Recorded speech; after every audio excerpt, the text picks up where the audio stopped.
Hello friends, welcome to Gargi classes. आज date है 16 मार्च 2021 और देख लेते हैं इंपॉर्टेंट आर्टिकल्स जो अभी हम इंडियन एक्सप्रेस के एडिटोरियल और आइडिया पे डिस्कस करने वाले हैं। First article is red line on Myanmar. अभी जो म्यांमार में सिचुएशन चल रही है, जो कि 1 फरवरी को मिलिट्री कू कर दिया गया था और वहाँ पर अभी जुंटा रूल चल रहा है, तो उसी के बारे में जानेंगे और इंटरनेशनल जो रिस्पॉन्स है उसके बारे में भी जानेंगे कि इंडिया का क्या रिस्पॉन्स है और दूसरे कंट्रीज़ ने अपना क्या स्टैंड बना रखा है। एक रिकैप हो जाएगा, जानेंगे इस आर्टिकल को। इधर वाला आर्टिकल, इसमें से ये जो फील्ड्स ऑफ क्राइसिस की जो फार्मर्स का प्रोटेस्ट है, इसके पीछे क्या वजह है, क्या करना चाहिए, तो उसके लिए सॉल्यूशन दिया जा रहा है कि पब्लिक इन्वेस्टमेंट और गवर्नमेंट सपोर्ट, ये दो इंपॉर्टेंट चीज़ें हैं। वैसे तो हमने ऑलरेडी 2 आर्टिकल कल डिस्कस किए थे जिनमें कंटेंट था कि कैसे हम फील्ड प्रोडक्टिविटी इंक्रीज़ कर सकते हैं और किस तरीके से सपोर्ट प्रोवाइड किया जा सकता है जिससे कि ये जो फार्मर्स का प्रोटेस्ट है इसको एक तरीके से पैसिफाई कर पाएँ, राइट। बट यहाँ पर 1-2 पॉइंट कुछ नए हैं, लास्ट में एक बार देख लेंगे इस आर्टिकल के जो इंपॉर्टेंट पॉइंट्स हैं वो, ठीक है। बाकी इस एडिटोरियल पेज पे एक यहाँ पे not so progressive, Kerala assembly elections अभी ऑलमोस्ट डिक्लेयर्ड है, अब इस मंथ में हो जाएंगे, बट जो सीट्स का अलोकेशन देखा जाए तो वहाँ पर वुमेन को बहुत कम सीटें दी जा रही हैं। तो इसको लेकर के यहाँ पर एडिटर जो हैं वो अपने कंसर्न्स जता रहे हैं कि केरला, जहाँ पर डेमोग्राफी से रिलेटेड भी अगर डेटा देखें वो भी फेवरेबल है फीमेल्स के लिए।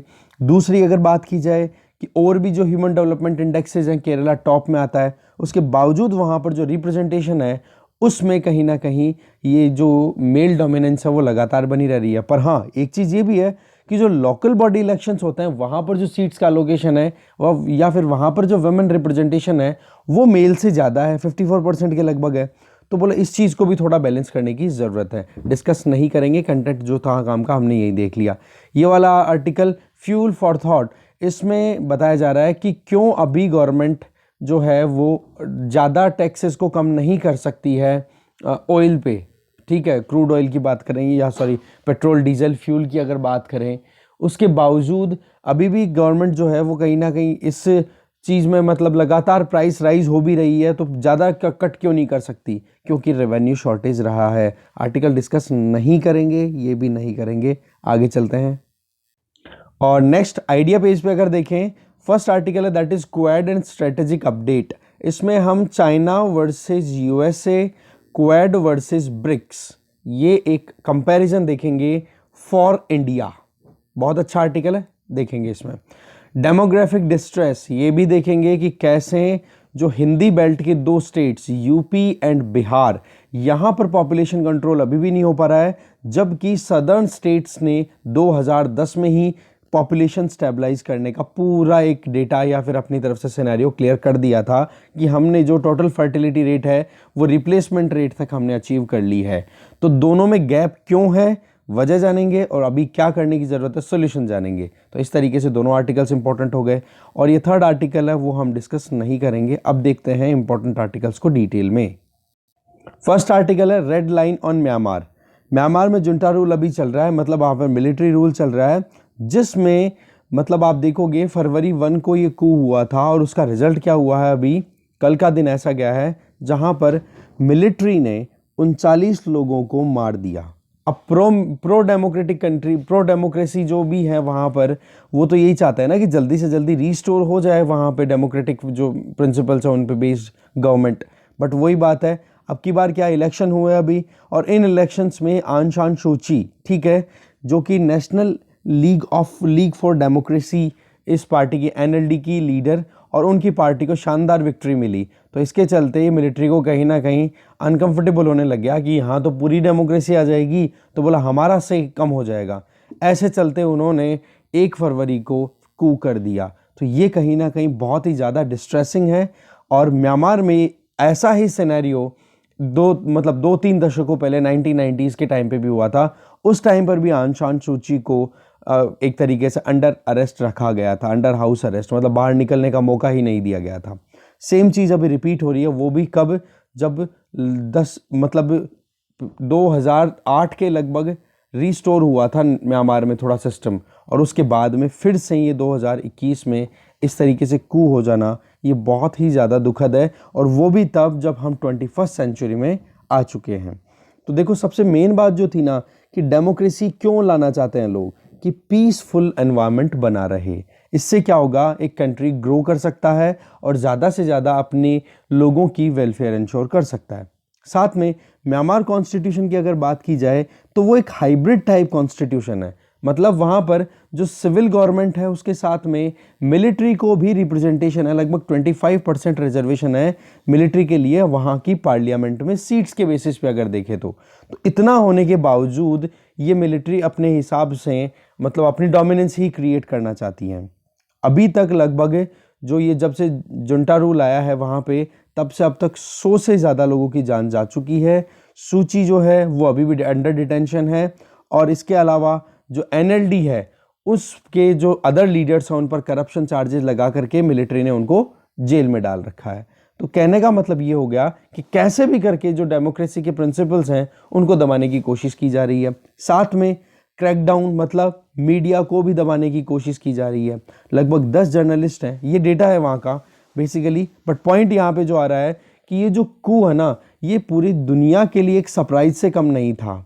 ठीक है, यूनाइटेड नेशन सिक्योरिटी काउंसिल में यूएस, ब्रिटेन और कनाडा इन तीनों ने मिलकर के सीधा सा एक स्टेटमेंट दिया है कि मिलिट्री रूलर्स को जो भी चाहे वर्ल्ड ओवर कहीं पर भी हो उनको अटमोस्ट रिस्ट्रेन पर ज़्यादा ध्यान देने की ज़रूरत है। मतलब अपने आप को रोकने की ज़रूरत है उनको, तभी जा कर के ये पूरा एक सिस्टम बन पाएगा। क्योंकि ये तीनों की तीनों कंट्रीज़ आप देखो प्रॉपर क्या है, तीनों की तीनों डेमोक्रेटिक कंट्रीज़ हैं। तो बोले ये चीज़ ध्यान में रखने की ज़रूरत है। इसके अलावा साउथ कोरिया ने देखो डिफेंस एंगेजमेंट जो है, डिफेंस एक्सचेंज जो है म्यांमार से वो रोक दिया। अब यहाँ पर आप देखो जो डेमोक्रेटिक कंट्रीज़ हैं वो तो विड्रॉ कर रही हैं और दूसरी तरफ चाइना और रशिया इस मौके का फ़ायदा उठाएंगे कि हाँ अब ज़्यादा से ज़्यादा मिलिट्री इक्विपमेंट्स हैं वो म्यांमार को बेचे जा सकते हैं और फ़ायदा कमाया जा सकता है। और वो भी कब, जब लॉकडाउन ने बहुत ज़्यादा क्राइसिस का मतलब एक माहौल बना दिया through out world. ASEAN countries की बात करें तो उनका तो ये कहना है कि भाई आन शान सूची को तो छोड़ दो, पर वो बोल भी क्या रहे हैं, बड़ी वीक आवाज़ में बोल रहे हैं। ऐसा नहीं कि हाँ, और मोर और लेस उन्होंने मतलब एक्सेप्ट कर लिया है न्यू लीडरशिप को। और थाईलैंड का तो हमें पता अभी भी वहाँ पर मिलिट्री रूल चल ही रहा है। तो ऐसे चलते इस ये जो माहौल जो बना हुआ है ना इसमें कहीं ना कहीं एक साइलेंट एक एक्सेप्टेंस भी बनती चली जा रही है। जापान ने अपनी तरफ से, जापान जो कि चाइना के बाद में सेकंड लार्जेस्ट या सेकंड बिगेस्ट इन्वेस्टर है म्यांमार में, तो चाइना के लिए जापान ने भी पहले ये कहा कि जो भी हुआ है बहुत कंसर्निंग है और एक डेमोक्रेटिक मैनर में एक कंट्री का चलना बहुत ज़्यादा ज़रूरी है। ठीक है, इंडिया की अब बात करते हैं। इंडिया देखो वर्ल्ड की और इस रीजन की बिगेस्ट डेमोक्रेसी है। ठीक है, म्यांमार की जो मिलिट्री है उसके साथ में और सूची के साथ में जो कि एनएलडी की लीडर है उनके साथ में भी गवर्नमेंट मतलब इंडिया की अपनी एंगेजमेंट एक अच्छी खासी रही है। बट शुरुआत में जब ये कू हुआ था तब तो हमारी अथॉरिटीज़ ने कहा कि बोले ये बहुत ज़्यादा कंसर्निंग है। 1990s की बात अभी करें तो इंडिया ने कहीं ना कहीं एक टिटर्ड बिहेवियर दिखाया। टिटर्ड बिहेवियर का मतलब कभी बैक कभी फोर्थ, आगे पीछे ऑसिलेट करता रहा, मतलब एक पर्टिकुलर फिक्स स्टैंड नहीं रहा। सिमिलरली सूची के अब पर्टिकुलर स्टैंड की वजह क्योंकि हमारी जो एंगेजमेंट है वो पॉलिटिकल स्टैब्लिशमेंट के साथ भी है तो मिलिट्री स्टैब्लिशमेंट के साथ भी है। तो कभी मिलिट्री स्टैंड आता है तो हम ज़्यादा एक्स्ट्रा अगेंस्ट में नहीं जा सकते और जब पॉलिटिकल स्टैंड आता है तो ज़्यादा हम मिलिट्री को क्रिटिसाइज नहीं कर सकते। तो ऐसे में 1990s का हमारा माहौल रही सही में हमारे जो नॉर्थ ईस्ट के स्टेट्स हैं जिनकी बॉर्डर म्यांमार के साथ हम शेयर करते हैं, वहाँ पर एक चीज़ देखने वाली है कि जो मिलिटेंट्स हैं, जैसे नागाज की बात कर लो या कोई भी मिलिटेंट्स जो इंडिया में मिलिटेंसी फैलाते हैं या आतंकवाद को फैलाने की कोशिश करते हैं, तो वो लोग क्या सेफ हेवंस ढूंढते हैं म्यांमार में कि वहाँ पर जाकर के वो छुप जाते हैं। अब इस केस में अगर मिलिट्री के साथ में, म्यांमार की मिलिट्री के साथ में हम एंगेज नहीं करेंगे तो वो हमें कभी कोऑपरेट नहीं करेंगे और कोऑपरेट नहीं करेंगे तो फिर नॉर्थ ईस्ट भी कहीं ना कहीं टेंशन का कारण बनता रहेगा। तो म्यांमार मिलिट्री के साथ भी एंगेज करना हमारे लिए इंपॉर्टेंट है क्योंकि म्यांमार की मिलिट्री हमारे साथ कोऑपरेट करने के लिए रेडी है नॉर्थ ईस्ट की मिलिटेंसी को रोकने के लिए। आज 21st सेंचुरी की बात करें, चाइना सबसे बड़ा इन्फ्लुएंसर होकर के निकल रहा है इस रीजन में, तो उस मुद्दे पर भी हम म्यांमार को इग्नोर नहीं कर सकते, चाहे रूल किसी के भी हाथ में हो। तो एक मॉरल डिलेमा बहुत ज़्यादा बना रहता है हमेशा इंडिया के साथ में कि किस तरफ जाएं, डेमोक्रेटिक प्रिंसिपल्स की तरफ ध्यान दें या फिर हमारी जो सिक्योरिटी है नॉर्थ ईस्ट इंडिया में उस पर ध्यान दें। तो इस वजह से ये डोल्ड्रम बना रहता है कि कहाँ जाएं और कहाँ पर किस चीज़ को हम अगेंस्ट में स्टैंड लें। देखो अभी श्रीलंका ने म्यांमार को बिम्स्टेक की जो मीटिंग होने वाली है 1 अप्रैल में, उसमें म्यांमार को इनवाइट किया है। तो वहाँ पर देखो कोलंबो में तो एक तरीके से प्रोटेस्ट देखना पड़ रहा है श्रीलंकन गवर्नमेंट को कि भाई वहाँ पर लोगों के साथ इतना अत्याचार हो रहा है, लोग मर रहे हैं, मिलिट्री मार रही है और आप उन लोगों को इनवाइट कर रहे हो। दूसरी तरफ हमारे जो एक्सटर्नल अफेयर मिनिस्टर हैं एस जयशंकर जी, उन्होंने ये कहा है कि इंडिया जो है ना वो वेस्टर्न अप्रूवल की तरफ ध्यान नहीं देगा कि वेस्ट क्या चाहता है क्या नहीं। इंडिया अपने खुद के डेमोक्रेटिक क्रेडेंशियल्स पे ध्यान देने वाला है कि हाँ हमारी खुद की वैल्यू क्या है और हम किन वैल्यूज़ के लिए स्टैंड करते हैं। ठीक है ना। अब देखते हैं क्या बात है, क्या एक्शन है, वो अब इंडिकेशन दे देगा कि हमारा क्या इंटेंशन है म्यांमार के साथ में आगे कंटिन्यू करने का। आगे चलते हैं। नेक्स्ट आर्टिकल है Quad and A strategic update. Article लिखा है राजा मोहन के द्वारा। देखो ग्लोबल टाइम्स चाइना का जो न्यूज़पेपर है वो मतलब कंट्रोवर्शियल कमेंट्री करने से पीछे कभी भी नहीं हटता है। मतलब चाइना की हमेशा बड़ाइयाँ करना और बाकी चाइना के अगेंस्ट में थोड़ा बहुत भी अगर कोई कदम उठा रहा है तो उसको बहुत बड़ा चढ़ा करके और अपनी तरफ से स्टेटमेंट दे देना, जिससे कि बहुत सारे स्पेकुलेशंस होने शुरू हो जाते हैं, लोग कयास लगाने शुरू कर देते हैं और उसके इम्प्लीकेशन भी होना शुरू हो जाते हैं। अब देखो एक तरफ तो है क्वेड और एक तरफ है ब्रिक्स। ब्रिक्स में जिस तरफ ब्राज़ील, रशिया, इंडिया, चाइना और साउथ अफ्रीका है, वहीं क्वेड में हमें पता है जापान, ऑस्ट्रेलिया, इंडिया और यूएसए है। तो ये कंट्रीज के बीच में एक लाइन खींचना चाह रहा है कि अगर इंडिया जो है वो क्वेड, मतलब ये बोल रही है कौन, जो चाइना की जो एजेंसी है ग्लोबल, ठीक है, ग्लोबल टाइम्स, उसकी तरफ से बोली जा रही है कि इंडिया जो है वो क्वेड में जाकर के अपनी ऑटोनॉमी खो देगा, क्योंकि आज एशियन अलायंस के साथ में जो एंगेजमेंट है इंडिया की, बोलो वो यूएसए की फिर डिक्टेटरशिप में कन्वर्ट हो जाएगी। यूएसए जो बोलेगा वो करना पड़ेगा, क्योंकि इसके पीछे वजह बोलो ऑस्ट्रेलिया और जापान, ये तो पहले से ही मतलब एक तरीके से यूएसए के अलाइज हैं और कहीं ना कहीं आप देख सकते हो इसका असर भी फिर बाद में आपको ब्रिक्स पे देखने को मिलेगा, जहां पर China, Russia, Brazil, south Africa के साथ में एंगेजमेंट रखता है इंडिया। तो इंडिया का पार्टिसिपेशन क्वेड जैसी फोरम में, जहां पर यूएसए एक अपने आप में इंपॉर्टेंट की प्लेयर है, तो बोलो उसको ये कह रहा है ग्लोबल टाइम्स कि यूएसए लेड क्वेड, ठीक है, जबकि हमें भी पता है कि जहां पर इंटरेस्ट कन्वर्जेंस हो रही है, जहां पर लाइक माइंडेड कंट्रीज होते हैं, वो लगातार काम करते हैं ही। ठीक है, आगे क्या कहा जाता है, बोले कि इंडिया की जो एंगेजमेंट है क्वेड में, ये ब्रिक्स और जो संघाई कॉरपोरेशन ऑर्गेनाइजेशन एससीओ, इन दोनों की स्टैब्लिशमेंट को या इन दोनों की कोऑपरेशन को, जो कि एक यूरेशियन फॉर्म्स हैं, ये दोनों की दोनों फोरम है। इन संघाई कॉरपोरेशन ऑर्गेनाइजेशन तो क्या है, यूरेशियन है, क्योंकि यूरेशियन कंट्रीज बहुत ज़्यादा एंगेज कर रहे हैं इसमें, उज्बेकिस्तान, तजाकिस्तान, ये सारे के सारे। तो यहाँ पर कहने का पॉइंट ये आ रहा है कि क्वेड में जाने की वजह से ब्रिक्स और एससीओ की वर्किंग जो है वो कहीं ना कहीं रुक जाएगी, जो कि 25 साल पुराने हैं। तो यहाँ पर जो मेन मुद्दा है वो हाईलाइट करने का ये कि भाई चॉइस जो है वो इंडिया की ठीक नहीं है, ये बात बोली जा रही है ये ग्लोबल टाइम्स के द्वारा।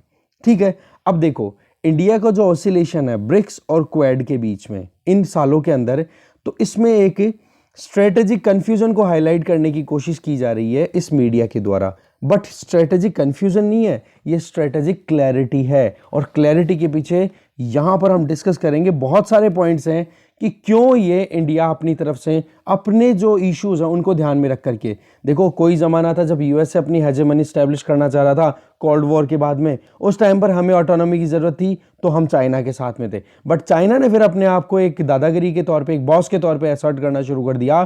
तब से हमने हमारी ऑटोनॉमी इंश्योर करने के लिए फिर चाइना को बैलेंस करना हमारे लिए बहुत ज़रूरी हो जाता है। देखो इंडिया का जो भी कुछ अभी तक रहा है पूरा सिनेरियो, जिसमें एक तो यूरेशियन कंट्रीज के साथ एंगेजमेंट और एक ये इंडो पैसिफिक का मुद्दा जो कि क्वेड के लिए बिल्कुल सेंटर में है, कोर है। ठीक है, बोले इन दोनों के बीच में एक डोलड्रम चलता रहता है।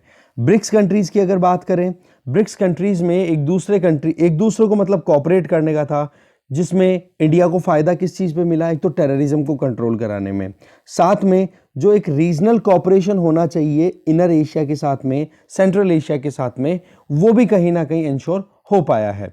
जबकि दूसरी तरफ क्वाड में जाकर के इंडिया जो है वो ब्लैकमेल करना चाहता है चाइना को, ये बात कही जा रही है ग्लोबल टाइम्स के द्वारा।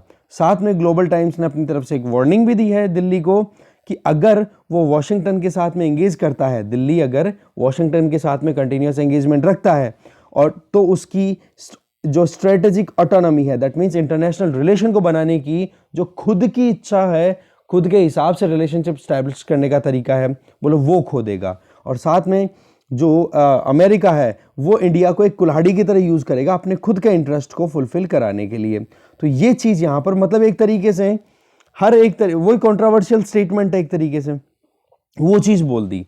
अब यहाँ पर बोली जा रही है कि सेंट्रल प्रॉब्लम क्या है इंडिया को, अगर हम समझे इंडिया की जो डिप्लोमेसी है उसको अगर समझे, तो हमेशा से स्ट्रेटेजिक ऑटोनॉमी रही है कि हमें हमारे रिलेशन हम हमारे नेशनल इंटरेस्ट को ध्यान में रख करके बनाएंगे।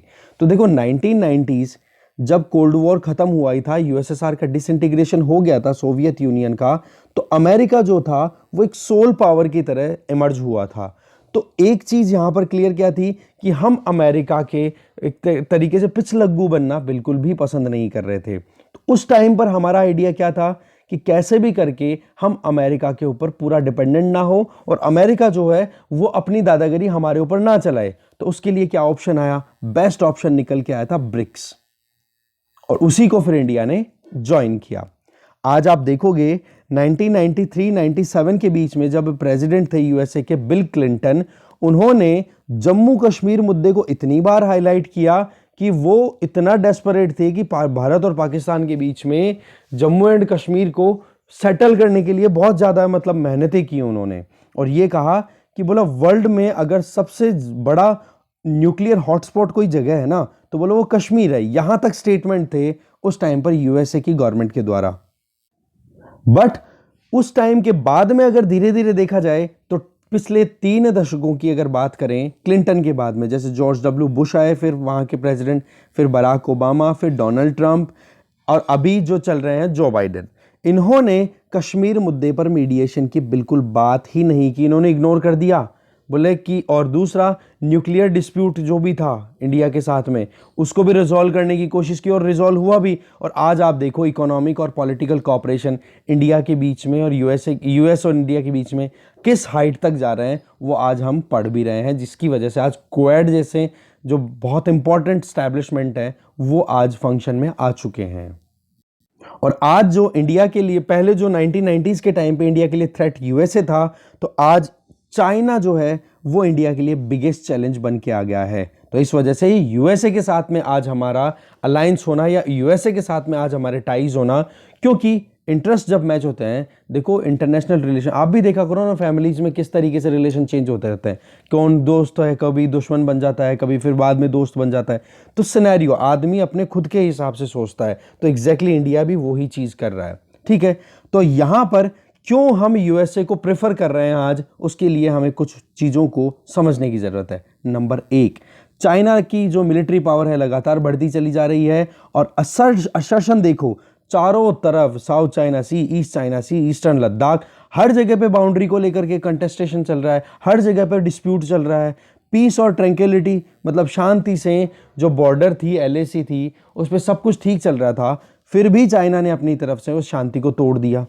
तो इस वजह से यूएसए का एक जो कंसर्न था कि पीसफुल कोएग्जिस्टेंस इंश्योर की जा सके इंडो पैसिफिक रीजन में, तो वहाँ पर लाइक माइंडेडनेस आई कि नहीं, नंबर 1। नंबर 2, कश्मीर के मुद्दे को जहाँ 1990 के दशक में या उसके पहले के टाइम पे यूएसए उठाता था यूएनएससी में, यूनाइटेड नेशन सिक्योरिटी काउंसिल में, आज उसको चाइना उठाता है बार बार, और यूएसए जो है वो इंडिया का हेल्प करता है उस रेजोल्यूशन को ब्लॉक करके।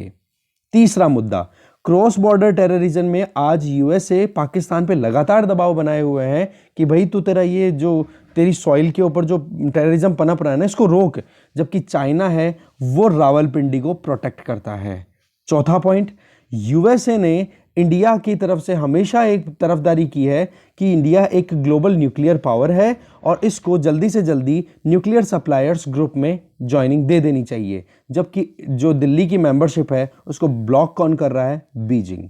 पांचवा पॉइंट, आज यूएसए जो है वो इंडिया का फेवर कर रहा है कि यूनाइटेड नेशन सिक्योरिटी काउंसिल में इंडिया को परमानेंट सीट मिलनी चाहिए, जबकि चाइना उस चीज को मना कर रहा है। छठा पॉइंट, दिल्ली की आज अगर बात करें तो चाइना के साथ में जो ट्रेड है ना, वो हमारी मतलब इंडिया की जो मैन्युफैक्चरिंग कैपेबिलिटीज है उसको खोखला करता जा रहा है। तो उस चीज को ध्यान में रखते हुए हमें अब चाइना से एंगेजमेंट ना करके हमें हमारी इकोनॉमिक एंगेजमेंट को डाइवर्सिफाई करना पड़ेगा, अलग अलग कंट्रीज के साथ में एंगेजमेंट करना पड़ेगा। ठीक है, तो उस चीज के लिए रही सही में आज क्वेड कंट्रीज के साथ में पार्टनरशिप भी देखें तो वो हमारी इकोनॉमिक पॉइंट ऑफ व्यू से भी राइज हो रही है। सेवेंथ पॉइंट राइटर बताना चाह रहे हैं कि इंडिया ने चाइना का जो बेल्ट एंड रोड इनिशिएटिव है उसको ओपोज किया। वजह क्या थी? क्योंकि जो हमारा जम्मू कश्मीर वाला रीजन है जिसमें गिलगिट बाल्टिस्तान वाला जो एरिया ना, उस एरिया से चाइना ने बिना इंडिया से परमिशन लिए इस बेल्ट एंड रोड इनिशिएटिव की एक ब्रांच जिसको हम बोलते हैं China Pakistan economic corridor CPEC, वो पास हो रही है। तो इंडिया की जो टेरिटोरियल इंटेग्रिटी है उसको रिकॉग्नाइज नहीं किया चाइना ने, तो बिल्कुल टेरिटोरियल सॉवरेनिटी को भी नहीं ध्यान में रखा। तो ऐसे चलते हम बेल्ट एंड रोड इनिशिएटिव के बिल्कुल अगेंस्ट हैं। तो ऐसे में इतने सारे मुद्दे हैं, तो क्यों दिल्ली फिर बाद में चाइना को ही राजी करने में लगा रहेगा, जबकि खुद की जो ऑटोनॉमी है, खुद के जो इश्यूज हैं उन पर चाइना दिल्ली की तरफ से कुछ मतलब समझ ही नहीं पा रहा है। फाइनली राइटर बोलना चाह रहे हैं कि चाइना की जो मिलिट्री प्रोफाइल लगातार राइज हो रही है, चाहे सब कॉन्टिनेंट देखो, साउथ एशिया की बात करो या फिर इंडियन ओशियन में प्रेजेंस की बात करो, तो वो भी तो चिंता का कारण ही है। आज हमारे देशों, हमारे आसपास के पड़ोसी देशों में देखो, म्यांमार की हमने बात की, चाइना कितना इन्वेस्ट करके बैठा है, बांग्लादेश में भी लगातार इन्वेस्ट कर रहा है, श्रीलंका में इन्वेस्ट कर रहा है, और रही सही में इधर देखो पाकिस्तान तो पूरा मतलब बिल्कुल ही झोली में जाके बैठ गया है। तो इन सारी चीज़ों को ध्यान में रखे तो इंडिया के इंटरेस्ट किधर फुलफिल हो रहे हैं, तभी जाकर के ये पॉइंट यहाँ क्लियर होता है हमारे लिए। देखो ये सारे ट्रेंड्स है ना, ये चीज़ तो क्लियर कर रहे हैं, और इसी का कहीं ना कहीं रिजल्ट निकल के आया कि क्वेड की समिट हुई है। पहली बार आप देखोगे लीडर्स ने पार्टिसिपेट किया है, प्रधानमंत्रियों ने या फिर दोनों मतलब प्रेसिडेंट्स ने, इन्होंने पार्टिसिपेट किया है, तो ये बहुत बड़ी बात है अपने आप में। अब ब्रिक्स की बात करें तो देखो कोई ज़माना था जब यूएसए की हेजेमोनी का डर था, तो उसके चलते ब्रिक्स की तरफ हम गए थे, क्योंकि कोल्ड वॉर के बाद में वॉशिंगटन अपनी एक यूनिपोलर मूवमेंट की तरफ जा रहा था। तो उसके चलते आज सिनेरियो बिल्कुल ऑपोजिट हो गया है, जहां पर चाइना अपनी डोमिनेंस बनाना चाहता है एशिया में, और चाइना की डोमिनेंस इंडिया के लिए कहीं ना कहीं घातक साबित हो सकती है, जो हमने अभी देख लिया ईस्टर्न लद्दाख में। एक कोविड-19 आउटब्रेक था, पूरी इकोनॉमी बहुत बुरे तरीके से मतलब हालत खराब से चल रही थी, उसके बावजूद भी उन्होंने एग्रेशन दिखाया। साथ में इंडिया ने अगर क्वेड ज्वाइन कर लिया, इसका मतलब क्या ब्रिक्स को छोड़ रहा है? जी बिल्कुल भी नहीं।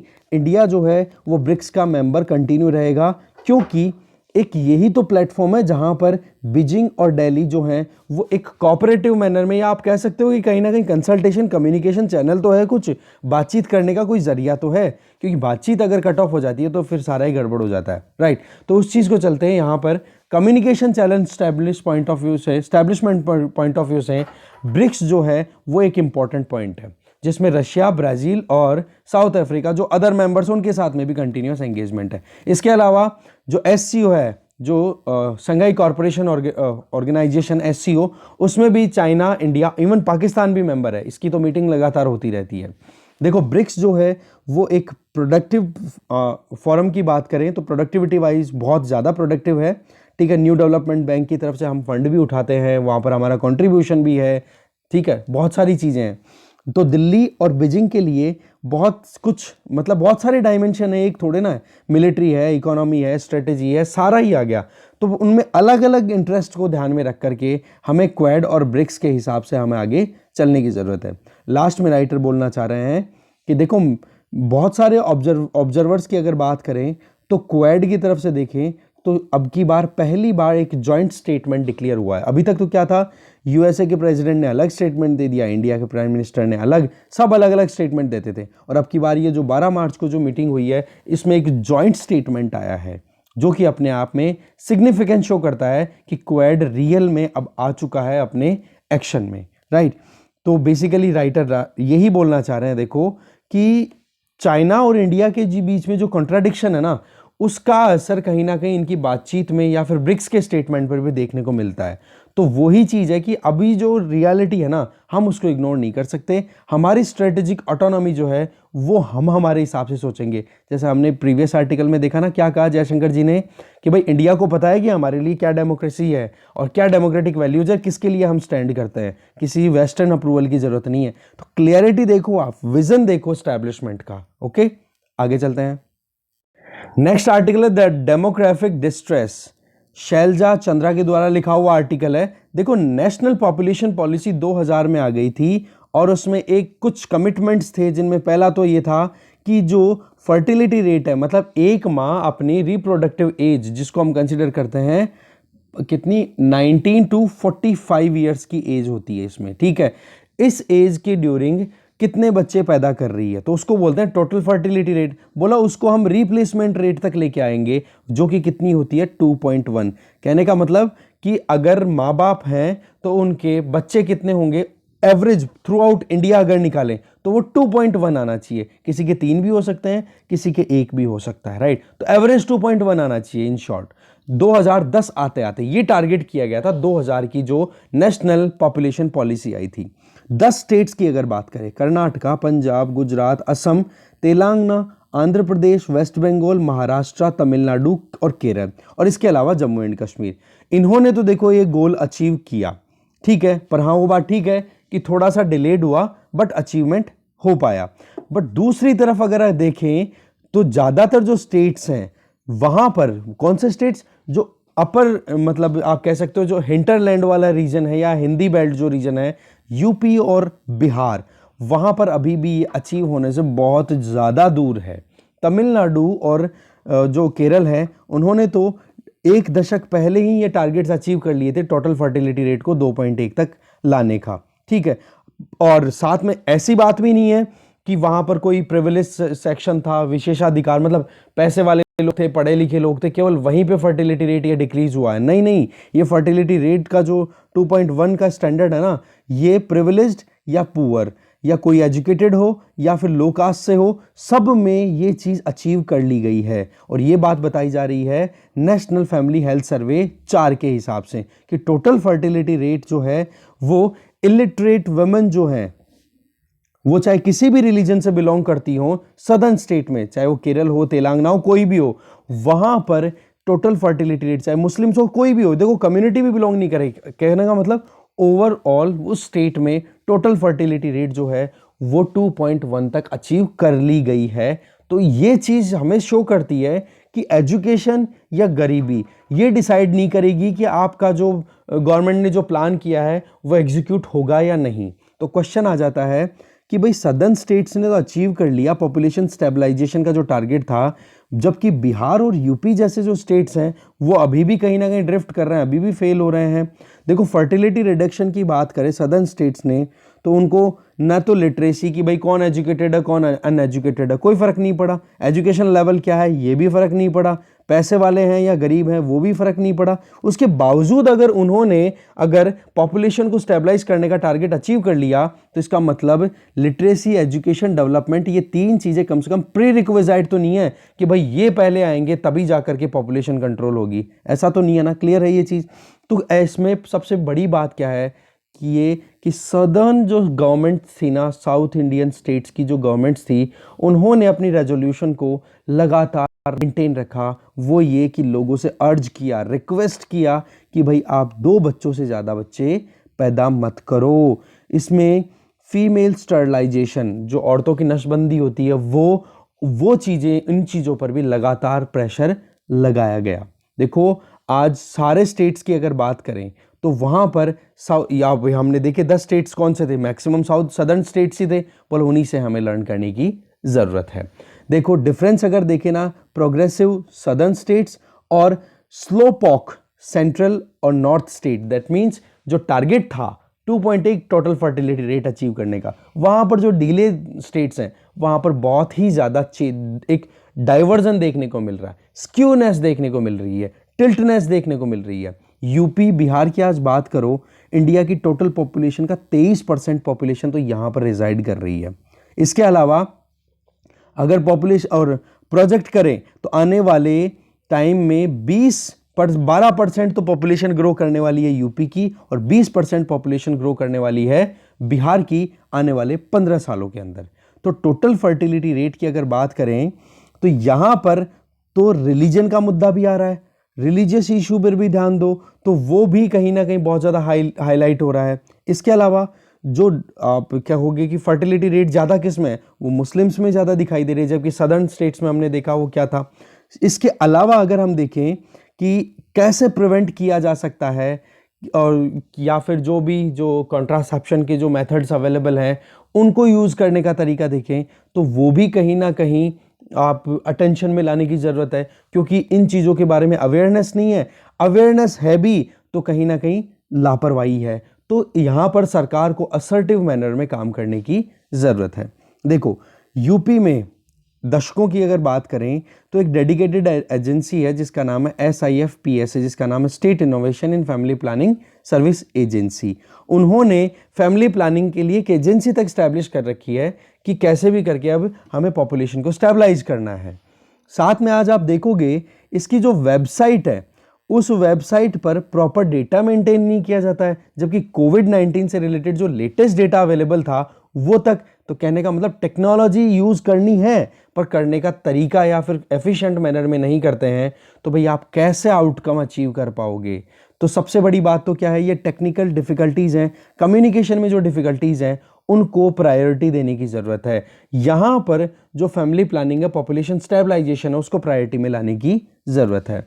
आज यूपी में, रूरल यूपी की अगर बात करें, वहाँ पर आज भी जो एक औरत है वो अपनी पूरी ज़िंदगी में 4 बच्चे या उससे ज़्यादा बच्चों को जन्म देती है। दूसरी तरफ कॉन्ट्रासेप्शन की बात करें, जो गर्भ प्रतिरोधक जो भी हमारे यहाँ पर सिस्टम अवेलेबल है, वहाँ पर आप देखोगे तो 10% से भी कम औरतें जो हैं वो कॉन्ट्रासेप्शन पर रिलाई कर रही हैं। इसके अलावा बहुत सारे ऐसे डिस्ट्रिक्ट्स हैं, चाहे वो हिंदू हो चाहे मुस्लिम्स हो, वहाँ पर फैमिली प्लानिंग जो मॉडर्न मेथड्स है ना उनको अडॉप्ट ही नहीं कर रखा उन्होंने। इसके अलावा सिनेरियो क्या शो कर रहा है कि जो डेमोग्राफिक और दूसरा हो जाता है डेवलपमेंट, अगर हमने पॉपुलेशन को कंट्रोल नहीं किया इन स्टेट्स में जहां पर पॉपुलेशन ब्लास्ट हो रहा है, अभी भी 1970s 80s का जो माहौल था उसकी वही अगर अभी चलता रहा तो हम इकोनॉमिक ग्रोथ को नहीं इंश्योर कर पाएंगे, गेन जो है वो डिस्ट्रॉय हो जाएगा। यूपी की अगर बात करें, वो ओवर रिलायंस किस पे देखी जाती है, ज़्यादातर निर्भरता किस पे देखी जाती है, जो भी ट्रेडिशनल मेथड्स है कॉन्ट्रासेप्शन के, गर्भ प्रतिरोधन के, तो उन पर हमें जल्दी से जल्दी क्या करने की ज़रूरत है वहाँ के एस्टैब्लिशमेंट को कि भाई इजी ऑल्टरनेटिव्स और जो लेटेस्ट मॉडर्न मेथड्स हैं उन पर काम किया जाए। अब बात करते हैं बिहार की। बिहार में हाईएस्ट फर्टिलिटी रेट देखी गई है कंट्री में, ठीक है, और सबसे ज़्यादा आउट माइग्रेशन, मतलब उस स्टेट को छोड़ करके दूसरे स्टेट्स में जाने वाले लोगों के नंबर भी सबसे ज़्यादा बिहार से ही हैं। और कुछ तो डिस्ट्रिक्ट्स ऐसे हैं जहां पर वहाँ की जो औरतें हैं वो उनके जो हस्बैंड है वो बाहर चले जाते हैं तो वो बिल्कुल लेथार्जिक हो जाती है कोई भी कॉन्ट्रासेप्शन जैसी प्रैक्टिसेस को अडॉप्ट करने में, और फिर वो रिटर्न आते हैं उनके हस्बैंड्स, और फिर उनके बाद में जो इंटरकोर्स होता है तो उसके बाद में उनकी सेक्सुअल रिलेशनशिप के बेसिस पे फिर प्रेगनेंसी, मतलब एक तरीके से वो रिलेशनशिप अनप्रोटेक्टेड होता है तो उस केस में प्रेगनेंसी फिर से कंसीव हो जाती है। तो ऐसे में क्या प्रॉब्लम हो गई कि एक तरीके से माइग्रेशन वाला मुद्दा है, ये भी कहीं ना कहीं है, और दूसरा ये जो लापरवाही है या अनविलिंगनेस कि हाँ भाई कोई चिंता वाली चीज़ तो है नहीं, वो कॉन्ट्रासेप्शन पे फिर ध्यान ही नहीं देते। ऐसे में चल के क्या होती है, फिर पॉपुलेशन लगातार राइज होती चली जा रही है। नेशनल और स्टेट पॉलिसीज़ की अगर हम बात करें ना तो उस पर हमें थोड़ा सा एम्फेसिस देना चाहिए वेसेक्टॉमी, मेल वेसेक्टॉमी पे। दैट मीन्स जो पुरुषों की नसबंदी होती है उस पर भी हमें ध्यान देने की ज़रूरत है। आज आप देखो फीमेल, अब हमने यहाँ पे देखा था ना जो सदर्न स्टेट्स थे वहाँ पर एक चीज़ देखी थी फीमेल स्टरलाइजेशन, तो भाई फीमेल स्टरलाइजेशन ही क्यों, मेल वेसेक्टॉमी पर भी तो ध्यान दिया जा सकता है ना, इसको क्यों नहीं प्रमोट कर रहे हो। बोले एक चीज़ इस पर भी हमें ध्यान रखने की ज़रूरत है, जिससे क्या जेंडर सेंसिटाइजेशन भी आ जाएगा पॉलिसीज़ में। 2014 में जो बिलासपुर में एक आउटरेज देखा गया था, एक गुस्सा जो उमड़ा हुआ देखा गया था, उस टाइम पर बहुत ज़्यादा मतलब ये था कि स्टरलाइजेशंस के जो स्कोर्स थे, 4 स्कोर स्टरलाइजेशन का टारगेट किया गया था, और उसमें आप देखोगे कि 6 घंटे के अंदर अंदर बहुत सारी औरतों की डेथ हो गई थी, क्योंकि टारगेट क्या था, बोलो जल्दी जल्दी नसबंदी करो नसबंदी करो, तो ऐसे में बहुत सारी औरतों की क्या है, डेथ हो गई थी। तो क्या ज़रूरत है हमें, एक कंपल्सरी, देखो फीमेल स्टरलाइजेशन है उसको तो रखना है ही, बट या फिर उसको स्लोली स्लोली थोड़ा सा हमें मेल जो वेसेक्टॉमी है उसकी तरफ भी स्विच करने की ज़रूरत है। आज जितना भी स्टरलाइजेशन नसबंदी होती है ना, इवन केरला जैसे प्रोग्रेसिव स्टेट में, वहाँ पर 88% स्टरलाइजेशन तो फीमेल करवाती हैं। अब आप खुद देखो कि कितना ज़्यादा मतलब एक जेंडर बेसिस पे हम इसको एक तरीके से सोसाइटी को डिवाइडेड देख सकते हैं। इंडोनेशिया और बांग्लादेश ने तो देखो इंजेक्टेबल जो कॉन्ट्रासेप्शन के जो इंजेक्शन लगते हैं वो अलाउ कर दिए थे 1980s में, और इंडिया ने देखो ये किया है 2016 में। तो हम सोचो कि कितना पीछे हैं, इंडोनेशिया और बांग्लादेश से भी हम बहुत ज़्यादा पीछे हैं। तो हमें ज़रूरत किस चीज़ की है कि जो हेल्पलेसनेस है ना वुमेन की, उन पर एक तो ध्यान दें, उनको एम्पावर किया जाए। दूसरा, अनवांटेड प्रेगनेंसीज का जो उन पे बर्डन है उसको रिड्यूस करने की ज़रूरत है। तो इसके लिए 3 चीज़ें की जा सकती है। एक तो इंसेंटिवाइज करो कि जो है बच्चों की शादी है वो डिलेड हो, लेट शादी की जाए, और चाइल्ड बर्थ के लिए भी कहीं ना कहीं डिले करे। और कॉन्ट्रासेप्शन है उसकी एक्सेसिबिलिटी इजी हो, जिससे कि कोई भी वुमेन आराम से ले सके, और वुमेन का जो पार्टिसिपेशन है ना लेबर फोर्स में, वो ज़्यादा से ज़्यादा बढ़ाओ। ये बहुत शानदार सजेशंस हैं। जब भी कभी आपको लिखना हो पॉपुलेशन प्लान के पॉइंट ऑफ व्यू से, तो ये हम लिखेंगे, ठीक है। तो पॉपुलेशन मोमेंटम जो कुछ भी चल रहा है ना हिंदी बेल्ट राज्यों में, तो उन पर यही चीज़ की जा सकती है। आज हिंदी बेल्ट राज्यों के लिए सामने तो क्या है, पॉपुलेशन ग्रोथ का सबसे बड़ा मुद्दा है, और दूसरी तरफ जो सदर्न स्टेट्स हैं जिन्होंने पॉपुलेशन स्टेबलाइज 10 साल पहले कर लिया था, उनके सामने है कि उनके यहाँ पर जो बूढ़ों की उम्र है, बूढ़ों की जो नंबर है वो लगातार बढ़ती चली जा रही है। तो यहाँ पर जो एक मुद्दा है, एक तरफ तो पॉपुलेशन कम की वजह से प्रॉब्लम हो सकती है, एक तरफ पॉपुलेशन ज़्यादा होने की वजह से प्रॉब्लम हो सकती है। तो बोला उसमें थोड़ा सा हमें बैलेंस लाने की ज़रूरत है। इसके अलावा ये सिनेरियो जो है पॉपुलेशन का, इसके अलावा और भी बहुत सारे मुद्दे हैं डेमोग्राफी से रिलेटेड, जिसमें एक तो क्या है, सेक्स रेशो का हमें स्टेबल करना। अगर बच्चे पैदा नहीं होंगे तो फिर बाद में सेक्स रेशो कैसे स्टेबलाइज हो पाएगा, तो उस पर भी काम करने की ज़रूरत है, क्योंकि आज भी सेक्स रेशो इंडिया में बहुत कम है, 1000 से कम है लड़कियां, मतलब 1000 लड़कों की कंपैरिजन में सेक्स रेशो का। दूसरी तरफ अगर देखें, जो सन प्रेफरेंस है, बेटा चाहिए, तो उसके चलते भी बहुत सारी पॉपुलेशन इंक्रीज होती रहती है। आज चाहे कितनी ही कोशिश की जाए, कितनी ही पॉलिसीज़ आ गई हैं हमारे यहाँ पे, या पुलिसिंग कर ली है डॉक्टर्स की या सोनोग्राफिक मशीन की, कि भाई जेंडर जो ट्रेसिंग है किसी भी बच्चे का वो ना हो, बट उसके सेक्स जो डिटर्मिनेशन है वो ना हो, बट उसके बावजूद भी आज आप देखो कि कितना ज़्यादा सन प्रेफरेंस को लेकर के फीमेल फिटिसाइड अभी भी चलता जा रहा है। चाइना जैसे कंट्री ने, जिसने अपने यहाँ पर पॉपुलेशन को कंट्रोल करने के लिए 4 दशक पहले 1 चाइल्ड पॉलिसी लेके आए थे कि एक बच्चा से ज़्यादा पैदा नहीं करोगे, तो वहाँ पर जो एक इनहेरिटेंस वाली बात होती है ना कि प्रॉपर्टी का सक्सेसर कौन बनेगा, तो उस बात को लेकर के चाइना में फिर बाद में प्रेफरेंस किस चीज़ की आने लग गई कि भाई हमें तो बेटा ही चाहिए। तो इससे क्या हो गया, वहाँ पर बहुत ज़्यादा सेक्स रेशो है वो बहुत ज़्यादा बिगड़ गया। इवन जो शादी के टाइम पे जो दुल्हन हैं उनके नंबर्स में शॉर्टेज आ गई, और ये चीज़ रियलिटी भी है। तो इस ट्रैक को चेंज करने के लिए इंडिया को चाइना से लर्न करने की ज़रूरत है, ठीक है। अब पैराडॉक्सी क्या आ रही है यहाँ पर, जो एक कॉन्फ्लिक्टिंग बात क्या आ रही है वो मैंने आपको ऑलरेडी बता दी है कि सेंट्रल और नॉर्दर्न स्टेट्स में तो पॉपुलेशन राइज हो रही है, और वो पॉपुलेशन जो है वो सर्विस प्रोवाइड करने के लिए इन स्टेट्स में जाना भी चाहती है और माइग्रेट करती भी है। और सदर्न स्टेट जो है जिन्होंने पॉपुलेशन स्टेबलाइज कर ली थी, वो स्टेट्स कहीं ना कहीं नीड भी है उनको कि वहाँ पर वर्किंग पॉपुलेशन आए। बट प्रॉब्लम क्या आ जाती है, जो महाराष्ट्र का एक मुद्दा है ना, मराठी मैनूज, दैट मीन्स कि भाई मतलब हर चीज़ के अंदर खुद की जो रीजनलिज्म है वो मुद्दा और रही। सही में आज ये जो झारखंड, हरियाणा, आंध्र प्रदेश, मध्य प्रदेश जैसे स्टेट्स ने जो कानून बनाए हैं जिनके बेसिस पे डोमिसाइल बेसिस पे ही जॉब दिया जाएगा, और वो भी 50,000 30,000 से कम वाली सैलरी, जिसमें माइग्रेंट वर्कर्स ज़्यादातर एंगेज रहते हैं। तो ये सारी चीज़ों को ध्यान में रख कर के आगे चलने की ज़रूरत है। आज पार्लियामेंट में जो सीट्स हैं ठीक है, वो 2026 तक क्या है अभी तो फिक्स किया हुआ है, और ये फिक्सिंग हुई थी 84th constitutional amendment act of 2002।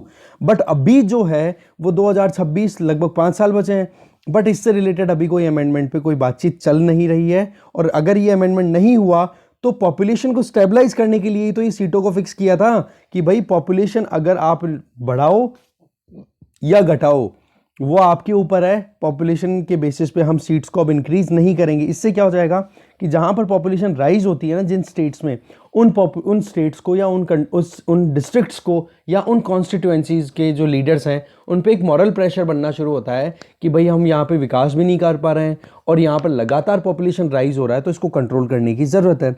तो वही चीज़ कहीं ना कहीं ध्यान में रखने की ज़रूरत है कि डेवलपमेंट और पॉपुलेशन दोनों के बीच में एक बैलेंस बने, सेक्स रेशियो मेंटेन रहे, और सारी चीज़ें जितनी भी डेमोग्राफी या डेमोक्रेसी के जो भी डेवलपमेंट के लिए रिक्वायर्ड है उन पर ध्यान दिया जाए। देखो डेमोग्राफी की इंडिया की बात की जाए ना, ये 3 डायमेंशन जिगसॉ पजल है, ठीक है। इसमें एक तरफ पॉपुलेशन राइज, दूसरी तरफ पॉपुलेशन डिक्लाइन, और तीसरी तरफ है डेवलपमेंट। इन तीनों में बैलेंस बनाओ। नॉर्दर्न स्टेट्स में राइज हो रहा है, सदर्न स्टेट में डिक्लाइन हो रहा है। डिक्लाइन का मतलब बूढ़े ज़्यादा लोग हो रहे हैं, और यहाँ पर डेवलपमेंट की बात भी कर रहे हैं हम, ठीक है। बैलेंस बनाना बहुत ज़रूरी है। और तीसरा आर्टिकल आप खुद से देखोगे, डिस्कशन यहीं खत्म है। Thank you very much for watching this video. तीसरा आर्टिकल वो एग्रीकल्चर वाला, पॉइंट क्या रिपीट ही हो रहे हैं, कुछ भी नया नहीं है, ठीक है। पेपर मैं शेयर कर दूंगा, आप देख लेना। बाकी अभी 3 जो कंटेंट हमने डिस्कस किए हैं आप देख चुके हो। Thank you.